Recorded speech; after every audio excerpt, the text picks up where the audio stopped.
حضور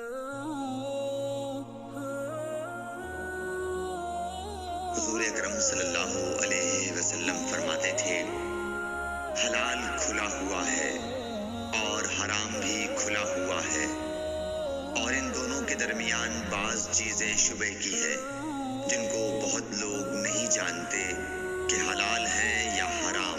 شبہ کی چیزوں سے بھی بچ گیا، اس نے اپنے دین اور عزت کو بچا لیا، اور جو کوئی ان شبہ کی چیزوں میں پڑ گیا اس کی مثال اس چرواہے کی ہے جو شاہی محفوظ چراگاہ کے آس پاس اپنے جانوروں کو چرائے۔